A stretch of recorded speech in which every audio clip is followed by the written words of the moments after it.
Friends, अगर आप CTET की तैयारी कर रहे हैं, उसके साथ ही सीटेट का टाइमिंग अब बहुत कम बचा है, यानी बहुत ही कम समय बचा है सीटेट के एग्जाम के लिए।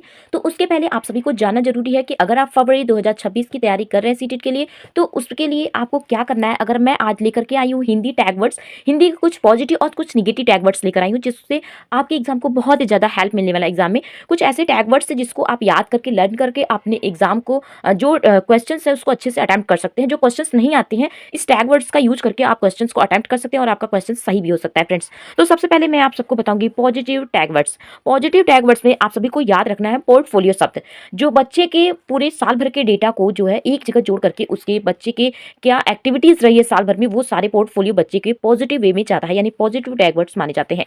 साथ ही अगर नेक्स्ट बात करेंगे तो भाषा अधिगम, बच्चे का जो विकास होता है वह भाषा अधिगम के माध्यम से होता है, ये इसलिए ये जो होता है आपका पॉजिटिव टैग वर्ड्स माना जाएगा।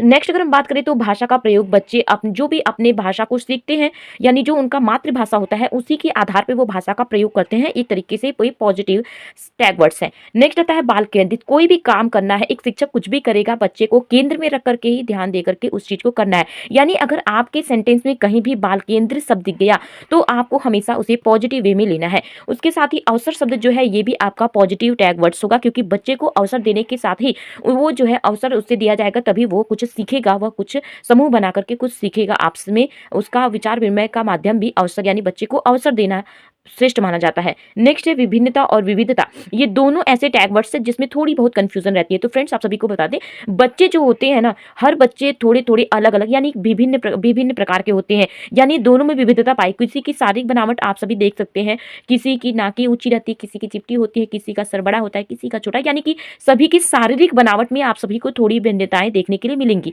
उसी के साथ ही विविधता भी देखने के, लोगों की भाषाओं में विविधता देखने के लिए मिलेगी, किसी की भाषा अलग होती है, किसी मातृभाषा सबकी अलग अलग होती है। ये दोनों पॉइंट्स जो है वो पॉजिटिव वे में आते हैं।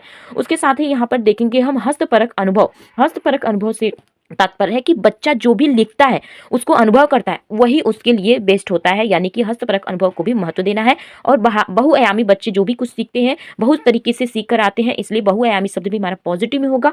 व्यापकता, बच्चा जो कुछ भी सीखा रहता है वह उसके लिए व्यापक होता है।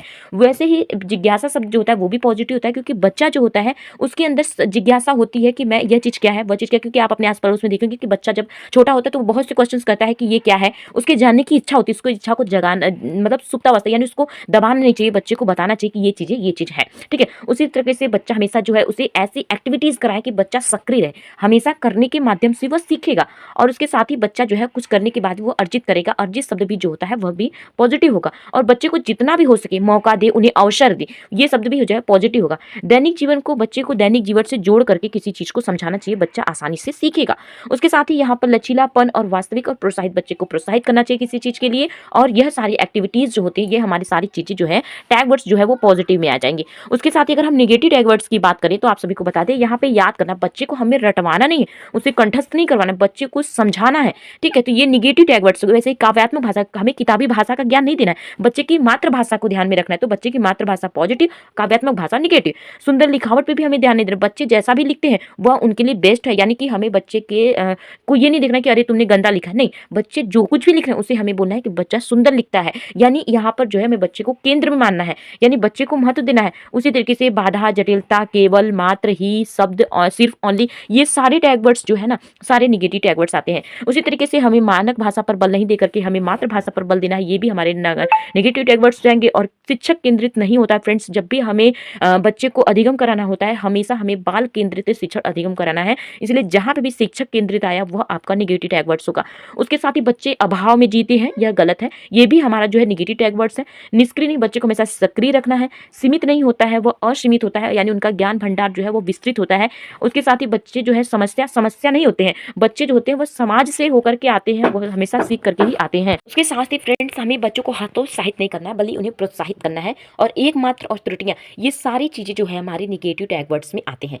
तो फ्रेंड्स आप सभी को बता दें, पॉजिटिव और नेगेटिव टैग वर्ड्स हो गए, ये भी आपके हिंदी के, ऐसे ही हम जो है CDP के, इंग्लिश के, संस्कृत के, मैथ के सारे टैग वर्ड्स आप सबको कराएंगे। तो फ्रेंड्स चैनल पे नए हैं तो चैनल को सब्सक्राइब जरूर करिएगा, वीडियो को लाइक ज़्यादा से ज़्यादा इसे शेयर जरूर करिएगा।